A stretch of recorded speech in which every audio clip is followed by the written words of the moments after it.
A forgotten map holds the key to a forest that never dies. Ilara, a botanist haunted by her grandfather's unsolved disappearance, finds this cryptic chart hidden in his old journal. It points to the legendary Eternal Grove, a place myth says defies death itself. Driven by a need for answers and a deep curiosity about nature's resilience, she risks everything, her academic reputation and her very safety, to chase a truth most call a fairy tale. But as she traces the faded lines, a feeling grows that this journey will ask for more than just scientific proof. It will demand a part of her soul.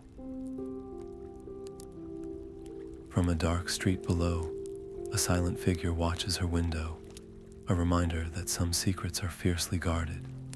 By the end of this story, you will uncover what it truly means for a place to be eternally alive and the price of protecting it. Why do you think the deepest mysteries of nature call so powerfully to the human heart? The map's first symbol resolved not into a location, but a name, the Royal Athenium. Ilara found herself standing before its grand, weathered doors, the scent of old paper and dust a familiar comfort that now felt charged with danger. Inside, the silence was a living thing, broken only by the soft rustle of pages and the unsettling feeling of being watched. She soon learned why. Kale, a researcher with a reputation for extracting secrets for corporate backers, was already there, his polite smile not quite reaching his cold, calculating eyes. He wanted the grove not to understand it, but to possess whatever power kept it alive. The race was on, and Ilara was a step behind. Her breakthrough came from a forgotten botanical text, its leather spine hiding a slender, secret compartment. Within it was a single page from an old journal, its script frantic. It spoke of the grove's flora not as simple plants, but as sentient beings, whispering to one another through the very air, their roots sharing memories like stories. This changed everything. It was no longer just an ecosystem, it was a community. Holding this impossible truth, Ilara had to make a choice. The head archivist, an elderly woman named Linya, had been watching her with a mix of curiosity and concern. Could she be trusted? The decision was made for her when a man, one of Kale's agents, attempted to snatch her satchel in a shadowy corridor. Ilara fought him off, securing the journal page, but the message was clear. Kale knew what she had found, and the grove's secret was a prize others were willing to steal, or worse, to claim. There was no more time for caution. The journal's final, cryptic line pointed her toward a remote mountain village, a place whispered to be the last guardian of the living forest. With Kale's shadow at her back, Ilara knew her journey was only getting more perilous. The mountain air was thin and sharp as Ilara finally reached Oakhaven, a cluster of stone cottages clinging to the slopes like lichen. It was a place out of time, but its silence was not peaceful. It was the quiet of deep worry. The villagers, their faces etched with a hard life, watched her with a suspicion that felt as old as the hills themselves. Their fields, which should have been lush with green shoots, were instead stained with a strange gray blight that crept across the leaves. The very soil seemed to be sighing. Ilara did not need her scientific training to see the connection. This was no ordinary crop disease. It felt like a symptom of a deeper sickness, a disturbance in the forest they bordered, the forest she sought.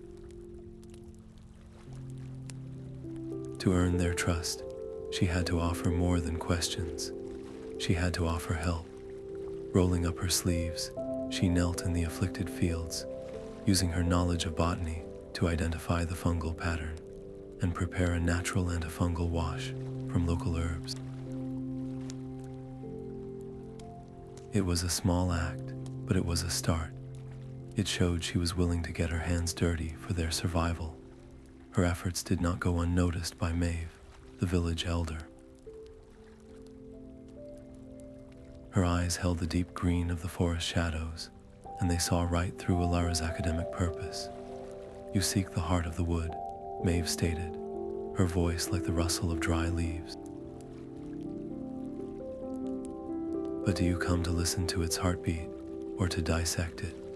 The question struck a chord Alara had been trying to ignore. Was her quest a form of preservation, or was it simply a more polite form of the intrusion Kale represented? She had no easy answer. She only knew that seeing the blight, feeling the village's fear, had transformed the grove from a subject of study into something she felt compelled to protect.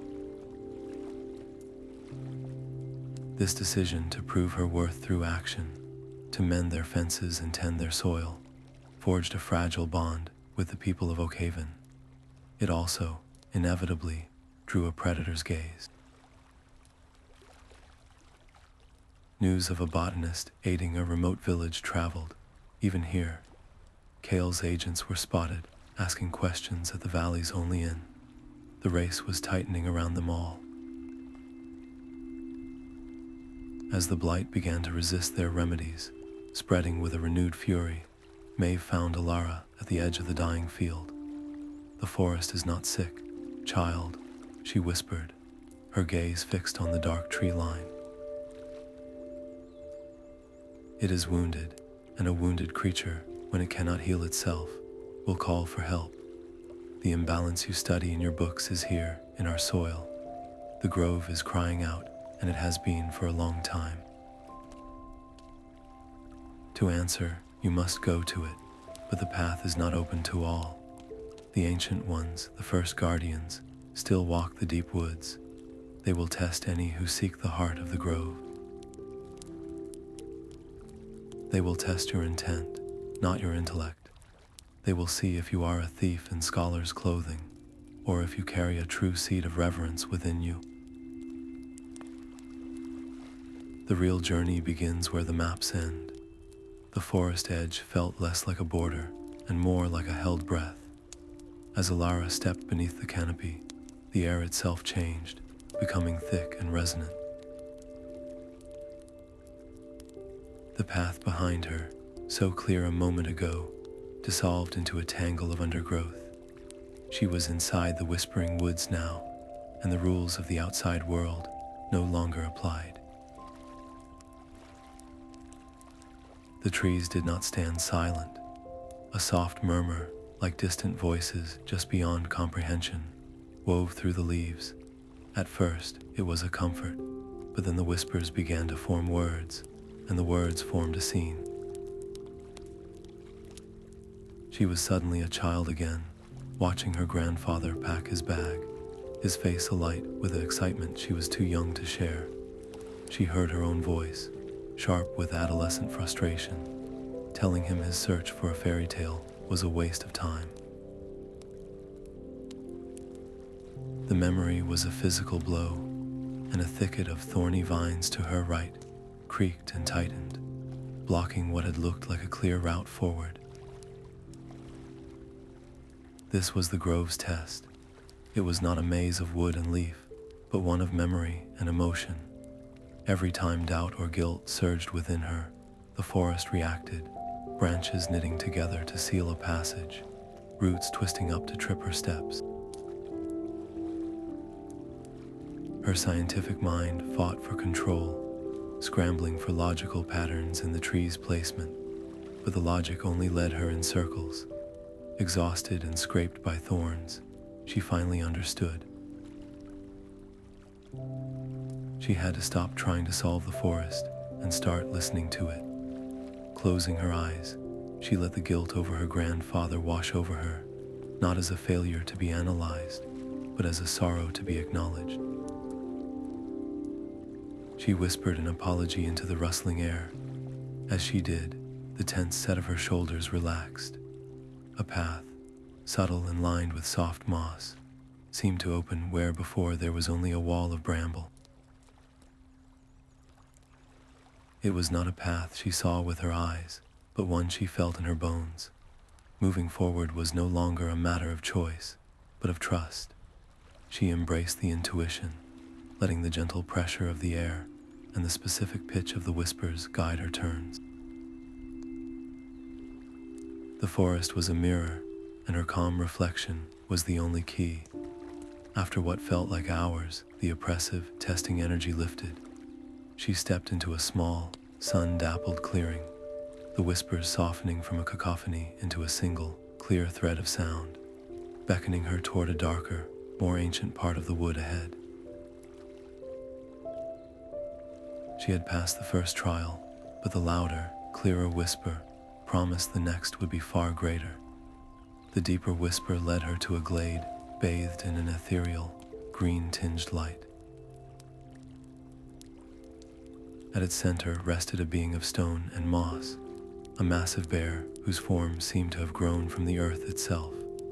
Its eyes were not stone, but pools of deep, liquid shadow that held her gaze.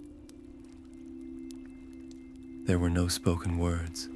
Instead, a cascade of images flooded her mind, a silent, demanding question. Why are you here? It was not a request for her credentials, but a probe into the very core of her intent. She saw the forest through its ancient perception, a vast, interconnected song of life, and she felt the guardian's deep suspicion of the human who sought to map its heart. In that moment, Ilara understood the choice before her. Tucked safely in her satchel was her most precious belonging, a single, impossibly rare seed from her grandfather's collection, the last of its kind. It was her last tangible link to him, and the key to her entire academic career. She could keep it, preserve it for study and proof, or she could offer it.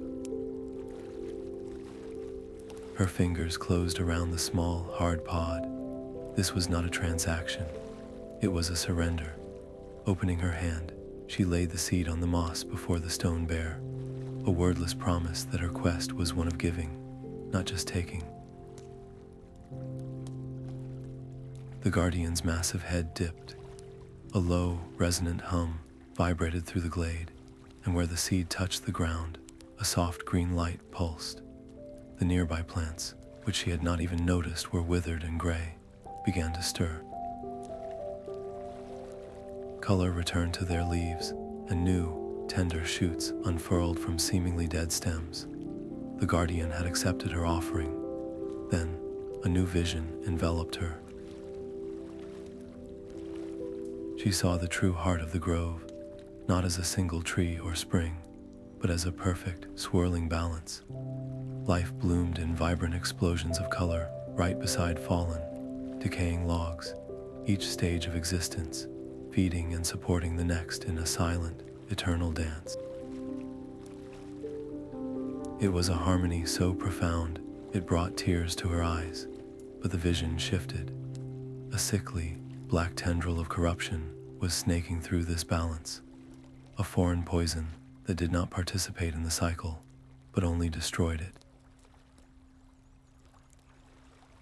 And at the source of this blight, standing at the very edge of the sacred heart, was Kale.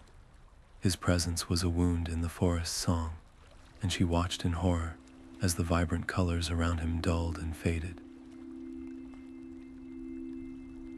The vision vanished, leaving Ilara breathless in the silent glade.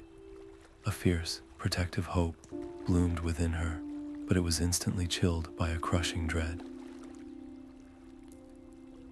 She had passed the test and seen the truth, but she was already too late. The violation had begun. The path beyond the guardian's glade felt different beneath her feet, the earth soft and receptive. It led her to a circle of ancient, silver-barked trees, their trunks so smooth they seemed almost carved by hand, and they were. As Alara drew closer, she saw that intricate symbols and scenes were etched into the living wood, not with any tool, but as if the trees themselves had grown around the memories. This was a living archive, a chronicle of the grove's long history. Her breath caught in her throat as her fingers traced the grooves. She saw depictions of long-ago guardians, their faces serene and watchful. Then her hand stilled. There, clear amidst the older markings, was a name she knew, her grandfather's name. The carving beside it showed a man, his hands pressed against a fissure of sickly light in the earth, a cascade of shimmering motes flowing from his body into the crack. The final image was of the same man, his face a blank slate of confusion, stumbling away from the sealed rupture as the forest closed protectively behind him. The truth struck her with the force of a physical blow. He had not abandoned his search. He had completed it. He had found the grove's heart, faced a previous imbalance, and given everything to mend it. The price was his own memory, the very essence of his past. All those years he was lost. He had been a hero, his sacrifice woven silently into the forest's fabric. A profound grief washed over her, clean and sharp. The closure she had desperately sought was here, but it was not the reunion she had imagined. It was a legacy. Her desire to find him, to somehow bring him back, warred with the stark reality of his choice. He had prioritized the grove's survival over his own life. Could she do any less? The decision settled in her bones, heavy and certain. Her personal quest was over. Her duty, her inheritance, had begun. As she made this silent vow, a strange calm descended. A low-hanging branch ahead of her gently swayed, guiding her toward a safer route. A patch of thorny brambles seemed to shrink back, clearing a path. The forest was acknowledging her choice, accepting her as its new protector. But the moment of peace shattered with a deafening crack from the cliffs above. Kale's men, in their brute force approach, had triggered a rock slide. Boulders and shale thundered down the slope, and Alara threw herself behind a massive, gnarled root system, the forest floor trembling beneath her. The air filled with choking dust and the sound of splintering trees. When the roar finally subsided, peering through the settling haze, she saw her new reality. Far below, in a cleared area of the valley, was Kale's camp. It was a stark scar of technology against the natural world, dominated by a large, humming machine with glowing probes drilled deep into the earth. She could see the corrupted energy, a visible black ripple, pulsing from the device and snaking up toward the grove's heart. He wasn't searching for the heart anymore. He was poisoning the land to force it to reveal itself. The dust from the rockslide had not yet settled when a new sound cut through the air, the high-pitched whine of an unseen drone. Alara pressed herself deeper into the gnarled roots, her heart hammering. A shadow passed overhead, a sleek mechanical insect with a single, glowing red eye. It was mapping the forest, systematically stripping its secrets. She was cornered, the path ahead blocked by the fresh slide, and the air now patrolled by Kale's eyes. A twig snapped behind her. She spun, ready to face another threat, but found a man she vaguely recognized from the mountain inn, his hands raised in a gesture of peace. His name was Eric, and the conflict in his eyes was as clear as the danger in the sky. "I am with them," he said, his voice low and urgent, or I was. "I signed on to study a unique energy signature, not to poison a living forest." He gestured toward the humming machine in the valley below. Kale does not want to understand the grove. He wants to bottle its life force, to sell resilience as a commodity. He plans to drain it until it is just another resource, exhausted and spent. Ilara's instinct was to run, to trust no one, but the drones were multiplying, their whine forming a net around her. Eric's knowledge was a terrible risk, but it was also her only tool. She saw the genuine disgust on his face when he looked at the blight spreading from their machine. With a deep breath that felt like a leap into an abyss, she made her choice. "We need to blind them," she said. "Can you disable the drone network?" Eric nodded, a flicker of relief crossing his features. He explained their command frequency was relayed through a central unit, perched on the highest cliff. It was a desperate, dangerous plan, but it was a start. Their sabotage was a tense, silent dance. While Eric used a stolen scrambler to create interference, Ilara used her newfound connection to the forest, her calm presence persuading a tangle of vine to creep over the central relay dish. The drones above them stuttered, their lights flickering out as they fell from the sky like metallic seed pods. It was a small victory, a breath of room to move. But that breath was short-lived. Their success was a flare signaling their alliance. From the camp below, a new order was given. Kale, realizing his former asset had turned, did not send more men. He unleashed something far worse. A series of sharp, hydraulic hisses echoed, and from concealed crates, sleek, canine-like forms bounded into the tree line. They were not living creatures, but engineered predators, their bodies a blend of carbon fiber and synthetic muscle, programmed with one objective: hunt. Ilara and Eric ran, the rhythmic, pounding gait of the hunters closing in behind them.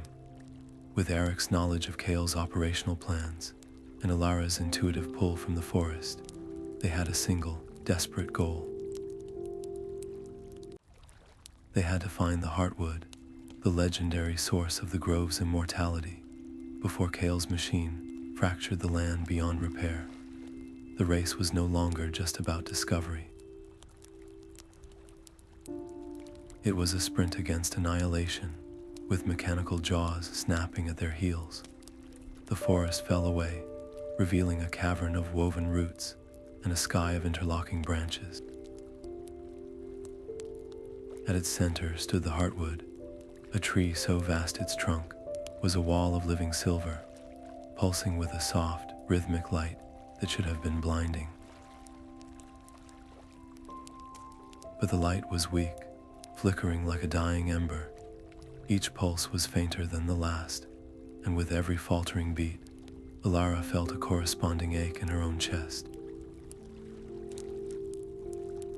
Kale's machine was a parasite, and the grove's lifeblood was draining away. She knew what she had to do. Fumbling through her satchel, her fingers found her grandfather's journal and the page describing the Ritual of Renewal. It was not a complex ceremony of words, but a simple, terrifying act of connection. It required her to press her hands against the Heartwood and offer her own vitality, a transfusion of life from one being to another. The text was clear about the cost. The giver would be left hollowed, their own essence poured out to mend the breach. Eric protested, his voice tight with fear, but Ilara was already moving. This was the choice her grandfather had made. It was her legacy. Placing her palms flat against the cool, silvery bark, she closed her eyes and let go. It began as a warmth in her hands, then a searing heat that raced up her arms and filled her entire body. It was not pain, but a profound draining, as if her very memories, her hopes, her breath were being pulled from her. She felt herself growing lighter, thinner, a vessel being emptied. Her knees buckled, but she did not fall. As her energy flowed into the tree, the grove responded. The faint pulse of the heartwood strengthened, blooming into a brilliant, verdant flash that radiated out through the roots, visible as ripples of light under the soil. All around them, the gray blight receded like a tide, withered leaves unfurled into vibrant green, and flowers burst from the earth in a silent, explosive celebration of color. The air itself hummed with restored power, and in that surge of life, a figure coalesced from the shimmering light of the trunk. It was her grandfather, not as a lost old man, but as a being of calm, radiant energy. His smile held the peace of the forest itself. "You found your way, Ilara." His voice echoed not in the air, but in her mind. "You completed the circle." The love in his gaze was a final, perfect gift, the closure she had crossed a continent to find. But the immense surge of energy that saved the grove was also a beacon. The thunder of approaching footsteps broke the moment, and Kale emerged from the trees, his face a mask of cold triumph. He did not see the miracle of renewal. He saw only the source, finally exposed and vulnerable. He had followed the light straight to the prize. Kale did not waste a moment on threats. His men fanned out, their movements sharp and practiced, driving metal stakes into the earth around the heartwood. The great machine in the valley below roared to a higher pitch, and a thick, black cable unspooled, snaking its way toward the ancient tree like a venomous serpent. He meant to fuse his harvester directly to the source, grafting a parasite onto the very heart of the forest. The air grew heavy and sour, the vibrant light of the heartwood dimming under the assault. Ilara and Eric were hopelessly outnumbered, but they were not without allies. Ilara closed her eyes, not in prayer, but in focus. She reached out with her newfound connection, a silent plea for aid. She did not command the forest. She asked it to defend itself. The response was immediate. From the surrounding shadows, the woods came alive. A great stag, its antlers like polished stone, charged from the undergrowth, scattering a group of men attempting to position a relay dish. Swarms of iridescent beetles descended, their sharp mandibles snipping through wires and fouling machinery. The very ground seemed to shift, with roots twisting up to ensnare boots and trip the unwary. It was a symphony of chaos, and Ilara was its conductor. While the forest created this beautiful, terrifying distraction, Eric used the cover to sprint toward the main harvester. His goal was not to destroy the massive machine outright, an impossible task, but to find its core regulator and disable the link. He dodged through the confusion, a ghost in a war between nature and steel. For a few precious minutes, their plan worked. Kale's progress was halted, his men fighting a battle on a front they could not have anticipated. But Kale was a man who always had a final, brutal option. Seeing his forces falter, he slammed his hand onto a control panel on his wrist. A piercing alarm shrieked from the harvester. "The fail-safe," he snarled. "If I cannot have its power, then no one will." The machine began to pulse with a violent, red light, and the draining process accelerated into a voracious torrent. The effect was horrifyingly visible. The vibrant green that had just returned to the leaves washed away into a brittle, ashen gray. The silver bark of the heartwood cracked, and the soft, rhythmic pulse within it stuttered, faltering toward a final, silent stop. The decay spread not in a creep, but in a wave, a visible scar racing across the land. In that moment of utter despair, a final, absolute truth settled into Alara's mind. Defending the tree from the outside was no longer enough. The connection had to be made from within. The ritual of renewal had been a temporary fix, a donation of energy. What was needed now was a permanent fusion, a binding of her soul to the heartwood to create a shield no machine could penetrate. It was the ultimate sacrifice her grandfather had warned of, not the loss of memory, but the surrender of self. She would become a part of the forest forever, her consciousness woven into the whispering leaves and the deep, dreaming roots. There would be no return to the world she knew. She looked at Eric, his face a mask of horror as he saw the resolution in her eyes, and then she turned her gaze back to the dying heartwood. The choice was made. It was the only one left. Her hands fused with the silvery bark, not as flesh against wood, but as one substance becoming another. A torrent of raw life, the accumulated vitality of millennia, flooded into her. It was not a gentle flow, but a cataclysm, and for a terrifying moment, Alara felt her own consciousness dissolving, a single drop of rain falling into a vast green ocean. But then she found the anchor within the storm. She was not being erased. She was being amplified. Her will became the forest's will. Her anger at the violation, her love for its tangled beauty, her fierce need to protect, all of it focused into a single, undeniable command. Grow. The ground beneath Kale's machine erupted. Thick, coiling roots, hard as iron and alive with purpose, burst from the soil, wrapping around the metal legs of the harvester with a sound of screeching, tortured steel. Vines, heavy with thorns the size of daggers, snaked up the central pylon, crushing relays and severing cables. The great machine groaned, its violent red pulsing light flickering erratically as nature itself methodically tore it apart. Kale shouted orders that were lost in the roar of rending metal and the triumphant whisper of the leaves. He turned to run, but the earth at his feet softened into a sucking mire, and from the shadows, the great stone bear and the stag of polished stone emerged, their silent, advancing forms more terrifying than any weapon.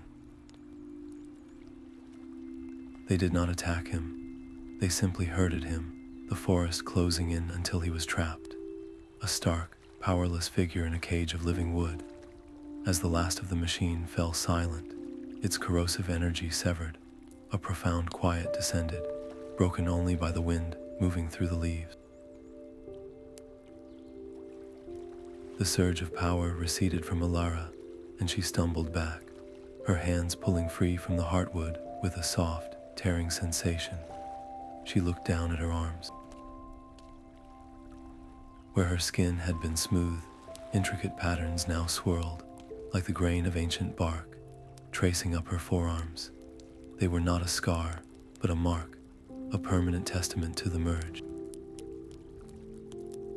And with that mark came a new, overwhelming awareness. She did not just see the grove healing around her, she felt it. The gentle push of a new sapling, breaking through the soil, was a tickle along her spine. The deep, slow mending of a cracked root was a satisfying ache in her own bones. The forest's pain and its joy were now her own. She stood there, breathing the clean, vibrant air, and felt the gentle, approving presence of her grandfather's spirit beside her. He was a part of this place, and now, so was she. The frantic search for answers, the desperate race for survival, it was over. She had saved the eternal grove. But in doing so, she had given up the life she knew. She was no longer just Alara, the botanist. She was the grove's new protector, its voice and its shield. The immediate threat was gone, and a fragile peace had returned. Yet she could feel, like a faint dissonant note in the harmonious song of the forest, that the balance was still delicate. It would require not a single heroic act, but a lifetime of quiet, steadfast vigilance. The legend of the forest that never dies would continue, and she had become its newest, most vital chapter. The intricate patterns on her arms were not a scar, but a new sense. Alara could feel the sunrise as a gentle warmth, spreading through the forest floor, and the evening dew as a soft, collective sigh. Her first lessons in guardianship were not about command, but about listening. The trees did not speak in words, but in pulses of emotion and intricate, shared memories. A grove of silver-leafed aspens would shiver with a collective memory of a long-past storm, teaching her to read the weather in the tension of the air. A family of badgers, their minds a tapestry of simple, urgent needs, showed her a hidden spring whose water could soothe the lingering blight on a patch of soil. She learned to ask, not to take. Eric and the villagers watched in quiet wonder. They saw her place a hand on a withering plant, and through focused calm, encourage it back to health. They witnessed her standing perfectly still for hours, simply feeling the world around her. It was Eric who first asked to learn. Under the dappled light at the forest's edge, Alara taught him the basics of this silent language. She showed him how to approach a clearing, not as an empty space, but as a room full of quiet conversation, and how to offer a simple gift of cleared debris or water in return for safe passage. The villagers, once fearful of the deep woods, began to see it not as a forbidding mystery, but as a complex, living neighbor. They learned which trails were open and which were resting, how to forage without stripping the land, and to read the subtle signs of the forest's health in the behavior of the birds and the insects. This was not exploitation. It was a partnership. To formalize this new understanding, Alara and Maeve established a small research outpost, built not of lumber from the grove, but of stone and reclaimed wood carried from the village. Its purpose was not to dissect, but to document. They recorded the symbiotic relationships between fungi and roots, the complex songs of the native birds, and the way the forest seemed to actively manage its own health. The decision of what to share with the wider world was a delicate one. Complete secrecy had failed, leaving the grove vulnerable to myths and predators like Kale. But broadcasting its full truth would invite a new kind of invasion. So, Alara chose a middle path. She began to publish carefully curated studies on general principles of forest resilience and symbiotic ecosystems, using the grove as an unnamed inspiration. She invited a few trusted botanists to visit the outpost, showing them the results of coexistence rather than the secret of the heartwood itself. This slow, measured sharing did something remarkable. It transformed the village of Oakhaven. The children, who had once feared the whispering trees, now became its most passionate young guardians, learning the old ways alongside the new science. They could identify every plant by its purpose and every animal by its mood. The bond between the people and the grove deepened into something unbreakable, a mutual pact of protection. Yet, in the quiet of the night, Alara would sometimes feel a distant tremor through her connection, a faint echo of distress from a forest on another continent. Her work here had created a sanctuary, a single bright point of balance, but she knew this was not the only ancient place fighting for its life. The world's hunger for miracles had not faded. It had only shifted its gaze. Her victory was complete, but her purpose had just expanded. Protecting one eternal grove was her beginning. Understanding them all would be her life's work. The silver light of the heartwood pulsed in a slow, steady rhythm, a deep and contented heartbeat that echoed through the clearing and through Alara's own soul. Standing there, with the intricate patterns on her arms humming in harmony, she watched the forest flourish. Vines heavy with luminous flowers climbed the ancient trees, and the air shimmered with the dance of pollen motes. Her grandfather's presence was a constant, gentle warmth woven into the light, no longer a ghost from her past, but a foundational part of the peace that surrounded her. The frantic seeker she had once been, driven by a need to find answers in a journal, had been transformed. She was no longer an outsider looking in. She was the grove, and the grove was her. This profound connection offered a perspective no textbook ever could. She understood life not as a linear path from birth to death, but as a continuous, spiraling cycle. She felt the joyful burst of a new sapling, piercing the soil with the same intensity as the quiet, graceful surrender of an elder tree as it fell, its body becoming a nursery for fungi and insects. There was no end, only transformation. In this endless exchange, she found a belonging that quieted every old insecurity. Sometimes, a memory of her old life would surface. The scent of rain on city pavement, the chatter of a university hall, and a faint ache of longing would follow. But it was a fleeting nostalgia, like remembering a dream. Her hands, which once meticulously catalogued specimens, now felt the direct pulse of life itself. How could she ever trade this wholeness for mere observation? The eternal grove stood renewed, not as an untouched relic, frozen in time, but as a vibrant testament to resilience. Its immortality was not a defiance of nature's laws, but a perfect mastery of them, a balance so deep that death itself was merely a different note in the song of life. Alara's role was to be the keeper of that song. Her life's work was no longer about a single discovery, but about ensuring the legend lived on, not as a whispered secret, but as an inspiration. She would be the guide for the next curious soul, the next protector who felt the call of the whispering leaves.